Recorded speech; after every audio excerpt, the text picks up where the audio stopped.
안녕하세요. 이한희 목사입니다. 부정선거에 대한 이야기를 좀 하려고 합니다. 목사가 웬 부정선거 이야기냐. 목사의 사명은 거짓된 교리로부터 주님의 양떼들을 지켜내고 보호해야 될 사명이 있는 반면에 또 교회의 텃밭이 국가라고 말씀드릴 수 있는데 이 국가, 이 나라를 어둡게 하는 그런 죄악들에 대해서 또 분명히 목소리를 내야 될 사명이 있다라고 저는 믿습니다. 사실 목회자로서 부정선거에 대해서 어떤 화두를 꺼내는 것은 굉장히 좀 부담이 되는 일이기도 합니다. 부정선거 이야기가 어떤 음모론처럼 취급을 받고 있기 때문에 그것을 꺼내는 순간 이상한 사람이 되어버리기 때문인 것이죠. 그런 두려움이 국회의원들 당사자들마저도 사로잡고 있기 때문에 불이하게 표를 잃어버린 당사자들도 말을 못 꺼내고 있는 실정입니다. 그래서 점점 이 일은 노골화 되어가고 아무도 제어를 하지 못하는 그런 쪽으로 달려가고 있는 모습이 너무 안타깝기 때문에, 그리고 그것이 설령 음모론이라 할지라도 부정선거가 아니라 할지라도 불이한 정황들이 많이 보이고 있기 때문에 거기에 대한 명확한 해답을 선관위가 제시할 필요가 있기 때문에 선관위를 수사하는 것은 필연적으로 필요한 것이라고 말씀드리고 싶은 것입니다. 안타까운 것은 소위 좌파들은 있지도 않은 그런 어떤 일들을 부풀리고 과대 생산해내고 재생산해서 사회를 어지럽게 하고 국민들을 선동하는데, 소위 그 스마트한 우파 젊은이 유튜버들이 그렇게 이상한 정황들이 많은데도 불구하고 그 부분에 대해서 단순히 음모론 취급하는 모습들은 참 안타깝기 그지없습니다. 굴뚝에서 연기가 나면 일단은 불이 난 것이 아니라 할지라도 왜 나는지 정도는 파악을 해봐야죠. 나서는 안 되는 굴뚝에서 연기가 난다면 그것은 그 이유를 한번 파악해 볼 필요가 있는 것입니다. 그래서 국민들이 납득하고 이 나라의 선거제도가 아직 믿고 맡길 만한 제도구나 라는 것이 납득이 되어야 되는 것이죠. 먼저 말씀드리고 싶은 것은 저는 목회자입니다. 구체적인 데이터나 어떤 수치를 계산하는 사람 아니고 그런 것들은 그런 전문 사이트에 가셔서 확인하시는 것이 좋습니다. 황교안 씨가 운영하는 채널이나 민경욱 씨가 운영하는 채널에 가시면 지금까지 부정선거의 그런 데이터들, 증거가 될 수 있는 자료들이 잘 보존되어 있기 때문에 그것들을 참고하시면 되겠습니다. 저는 그런 것들을 여러분들에게 제시하려고 하는 것이 아니라 부정선거가 이 나라에 있다면 그것이 얼마나 심각한 것인지 영적인 의미를 목회자로서 한번 짚고 넘어가려고 하는 것입니다. 그러면 이 나라에서 자행되고 있는 부정선거의 어떤 정황들은 무엇인가?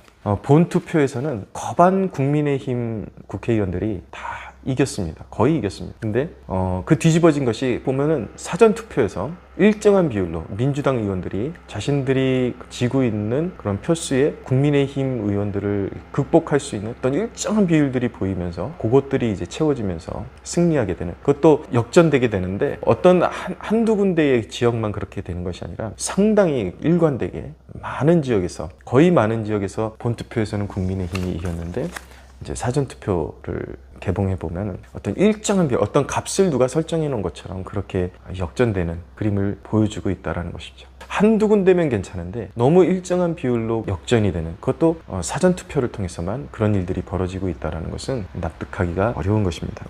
그 중에는 사전투표가 젊은이들의 비율이 더 많기 때문이다 그런데, 또 그렇지도 않은 것이 이번에는 사전투표에 또 어르신 세대들도 더 많이 참여한 것으로 이렇게 알려지고 있기 때문에 그것은 참 납득이 되지 않는 그림이라고 볼 수가 있고, 또 한 가지는 그 투표지 자체의 문제입니다. 하나의 선관위에서 배포한 투표지가 어떻게 그렇게 모양도 양식도 각각으로 너무나도 다른 투표지들이 너무 많다라는 것이죠. 칸도 다르고 어떤 투표지에는 바코드가 있기도 하고 없기도 하고 또 크기도 다르고 너무나도 천차만별에, 그리고 어떤 곳에서는 완전히 돈다발 형식으로 한 번도 접힌 흔적이 없는 투표지들이 대량으로 투입된 정황이 분명히 있다는 것이죠. 여러분, 분명히 국민들이 투표를 하면서 다 접어서 포개서 그렇게 집어넣었는데 어떻게 한 번도 접히는 흔적이 없는 다량의 투표지들이 발견될 수 있는가? 설령 그것이 부정이 아닌 것으로 결론이 난다 할지라도 너무나도 이해가 되지 않는 정황들이 많기 때문에 이것은 분명히 수사를 거쳐서 정확하게 국민이 납득할 수 있는 답을 주는 것이 맞다라고 저는 믿습니다. 여러분, 목사가 이 부정선거의 그림자는 이 말씀 좀 드리고 싶은데, 최근에 이제 막 이 부정선거에 대한 어떤 화두가 떠오르기 전부터 좀 그런 정황들이 있었습니다. 몇 년 전에 제가 만난 어떤 다른 교회 사역자분이, 그분은 골수 좌파예요. 그분이 투표하고 와서 하는 말이 뭐냐면 투표지가 이상하다라는 거예요. 이게 뭐냐면 사람들이 보통 투표한 투표지는 칸이 없는, 칸이 떨어져 있죠. 칸이 그냥 이렇게 연이어서 그냥 칸이 나뉘어져 있는 그런 투표지로 알고 있는데, 자기가 투표한 투표지는 칸이 따로 이렇게 떨어져 있는, 이렇게 서로 이렇게 칸을 떨어뜨려 놓은, 그러니까 너무 다른 투표지로 자기가 투표를 했다라는 것이죠. 근데 그분은 이제 그때 그러더라고요. 자기는 이제 좌파고 민주당 지지자니까 아마 그 보수 세력들이 이런 일을 자행하는 것 같다라고 그렇게 의심을 하는 것을 보았는데, 그때만 해도 그런 칸이 떨어져 있는 투표지에 대해서 의구심을 제기하면 선관위가 고발하겠다고 그렇게 엄포를 놨고, 그런 투표지는 존재하지 않는다라고 그렇게 자신들이 엄포를 놨는데, 근데 그 당시만 해도 그런 투표지가 다른 투표지로 투표했다라는 증언 들이 사실은 한두 명이 아니었습니다. 너무 많은데, 그때만 해도 이제 선관위가 국민들을 위협하듯이 해서 이제 그런 소리 하지 말아라 그러고 덮여가는 것 같았는데, 그 이후로 이제 어떤 이런 비율이나 투표용지나 이런 것들에 대해서 너무나도 다른 투표지들이 이제 대량 발견되고 있고 증거 자료들이 남아있기 때문에 사실은 빼도 박도 못하는 그런 정황인 것이죠. 그럼에도 불구하고 이것이 부정선거의 그런 화두가 충분히 퍼져나가지를 못하고 있어요. 수사가 필요한데 수사를 하지 못하고 있습니다. 뭔가 국민들의 어떤 의식세계에 이런 것들을 얘기하면은 굉장히 그 시대에 떨어지는 그런 잘못된 생각을 가지고 있는 것 같은 그런 어떤 풍토를 계속 누군가가 형성을 해내면서 말도 못 꺼내는 지경이 되고 있습니다. 그럼에도 불구하고 분명한 것은 그런 이상한 투표지들이 너무나도 많다라는 것입니다.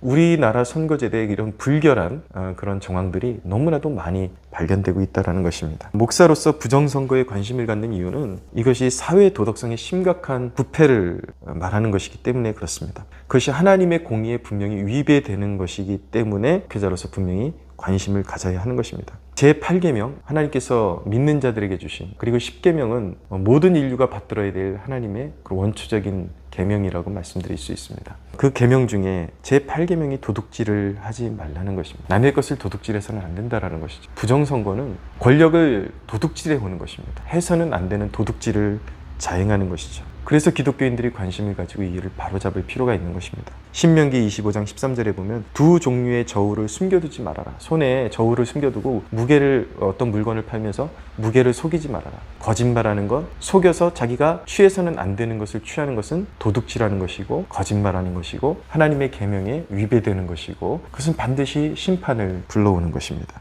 호세아서 10장 7절에 보면 거짓 저울을 가지고 속이는 에브라임을 하나님이 심판하시겠다라고 말씀하고 있습니다. 하나님이 사회적으로 그것이 무엇이든 간에 자기 것이 아닌 것을 도둑질하는 것을 매우 싫어하십니다. 하물며 한 나라의 운명을 좌우할 수 있는 권력을 불법적인 행위로 찬탈해오고 도둑질해오는 것은 있을 수가 없는 일인 것입니다. 그렇기 때문에 국민이 관심을 가져야 하는 것입니다. 부정선거는 말씀드린 것처럼 나라를 도둑질하는 행위입니다. 부정선거를 바로잡지 못하면 이 나라를 도적의 소굴이 되도록 방치하는 꼴이 되는 것입니다. 그리고 부정선거를 바로잡지 않으면 국민은 그것이 좌든 우든 누구든 상관없이 자기가 선거한 그 투표를 잃어버리게 된다면 그것은 도둑질을 당하는 것이죠. 그럼 결국 국민은 원치 않는 통치를 받아야 하는 것입니다. 제가 이전에 코로나 시즌을 지나오면서 예배가 통제되는 사회, 그리고 국민의 자유가 심하게 훼손되는 그런 사회를 직접 경험하면서 정치의 중요성을 새삼스럽게 깨닫게 됩니다. 만약에 정직한 선거의 결과를 통해서 그렇게 교회가 핍박을 받아야 되는 것이라면 국민의 그 무지로 발생된 그런 고통이기 때문에 함께 짊어지고 가면서, 물론 또 맥없이 당하고만 있을 수는 없고 교회로서의 목소리를 또 내야 되겠지만, 그것은 국민들이 정직하게 선택한 것이기 때문에 어리석은 백성들로 인해서 불가피하게 받아야 하는 고난일 수도 있겠지만, 만약에 그런 고통이 부정선거에 의해서 국민들이 짊어져야 하는 짐이라면 그런 부당한 고통은 바로잡아야 하는 것입니다. 그것은 부당한 고통이기 때문에, 도둑질을 통해서 발생하는 고통이기 때문에 더더욱 필연적으로 바로잡을 필요성이 있는 것입니다. 지금 보면 정황적으로 국제사회에 지금 중국이 선거에 개입하는 것이 굉장히 문제가 되고 있죠. 캐나다도 지금 얼마 전에 중국이 선거에 개입했다라는 정황이 드러나고 있고, 부정선거에 대해서 파고들고 있는 단체나 이런 전문적으로 그 일을 하시는 분들의 이야기를 들어보면 이 나라에도 중국 공산당이 개입의 정황이 보이고 있다는 것이 보여지고 있습니다. 정황을 의심할 수밖에 없는 그런 상황들이 보이고 있습니다. 그리고 특별히 이 나라는 북한의 사주를 받는 주사파나 사회주의에 헌신되어 있는 세력들이 노골적으로 활동하고 있기 때문에 한순간도 우리가 그것을 이렇게 감시하는 것을 잃어버려서는 안 되는 것이죠. 과연 이 부정선거가 있었다면 이것이 민주당이 기획한 것일까? 민주당 의원들 모두가 알고 있는 것일까? 제가 생각하기에는 그렇지는 않은 것 같습니다. 일전에 추미애가 어떤 댓글 조작이 있다는 것을 폭로했을 때에 알고 보니까 그것을 까보니까 민주당에 유리한 댓글 조작이 실제 있었다라는 것이 만천하에 드러나면서 제 무덤을 파는 격이 됐죠. 그것이 의미하는 것은 무엇이냐면 민주당 의원도 모르지만 사회주의 색채의 정당을 유지하고 밀어주는 어떤 그런 조직체가 배후에 있다라는 것을 합리적으로 의심해 볼 수 있는 것입니다. 지금 보면은 부정선거에 대한 의심이 보수 우파에만 존재하는 것이 아니라 민주당 의원들 가운데서도 의구심을 제기하는 그런 목소들이 있었던 것으로 알고 있거든요. 그런 것을 보면은 자기들도 어떤 배후 세력이 있는지 전혀 모르고 있는 그림일 수 있다라는 것을 가정해 볼 수가 있습니다. 추미애가 댓글 조작이 있다라는 것을 발견했는데 알고 보니까 민주당에 유리하게 댓글을 조작하는 세력이 있었던 것처럼 이 선거도 사회주의를 추종하는 정당에게 유리하게 조작하는 배후가 따로 있을 수 있는 것이죠. 중요한 것은 무엇이냐면 그 조작의 배후가 민주당 쪽이냐 국민의힘 쪽이냐 이 상관없이 이것이 정말 이 나라를 사랑하는 국민들이라면 관심을 가지고 바로 잡아야 한다는 것입니다. 누구를 지지하는지를 떠나서 누군가에 의해서 부정선거가 자행되고 있다면 우리의 소중한 표가 도둑질당하고 있다는 것 아니겠습니까? 저도 정당하게 져야 굴복이 되는 것이죠. 부정하게 지면 무슨 굴복이 될 수가 없는 것입니다. 나라가 망하는 길로 갈 수밖에 없는 것이죠. 그렇기 때문에 이것은 정당을 초월해서 명백한 투명성이 밝혀지도록 수사가 촉구되어야 하는 것입니다. 설령 이것이 부정선거에 대한 이 이슈가 음모론이라 해도 지금 선관위가 정상적인 단체가 아니라는 것을 계속해서 발견되고 있죠. 선관위의 좌파들의 어떤 부정한 채용들이 지금 드러나고 있습니다. 알박기식으로. 그렇기 때문에 이 부정선거 자체가 진짜 진실이냐 그것도 밝혀야 되지만 선관위 자체가 썩었기 때문에 공정한 수사를 통해서 개혁시키고 바로잡아야 될 아주 중요한 시즌을 맞이했다라고 저는 말씀드리고 싶습니다. 그리고 시스템 자체가 신뢰를 주지 못하고 있는 만큼 반드시 수사해서 바로잡을 필요가 있는 것입니다. 선거 질 수 있어요. 질 수도 있지만 깨끗하게 승복이 되는 선거 제도가 마련이 되어야 하는 것이죠. 예전에 세월호 좌파들이 얼마나 울고 먹었습니까? 미군 잠수함이 뭐 어뢰를 쏴갖고 침몰시켰다. 그거 가지고 얼마나 제 주위의 젊은이들도 그 좌파 그 스피커 역할을 하는 사람들 있잖아요. 김어준 뭐 있잖아요. 또 유명한 몇몇 있잖아요. 이런 사람들한테 속아가지고 젊은이들도 정말 진실을 밝혀라. 진실을 밝혀라. 근데 세월호가 바닷속에 가라앉아 있다가 드디어 부양이 돼서 떠올랐어요.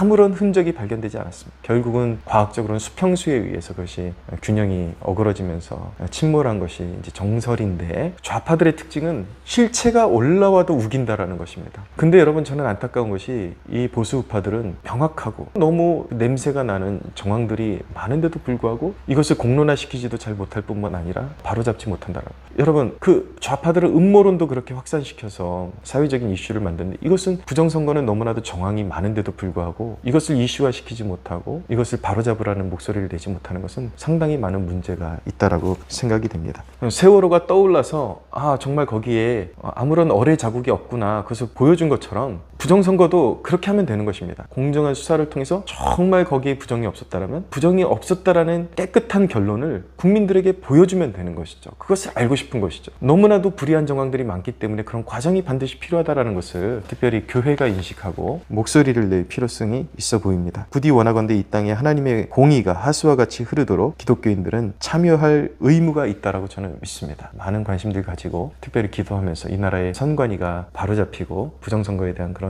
그림자들이 이 땅에서 말끔히 사라지도록 우리 기독교인들이 더욱더 기도하고 수사가 올바로 진행될 수 있도록 마음을 모으는 것이 가장 필요한 시즌이라고 저는 믿습니다.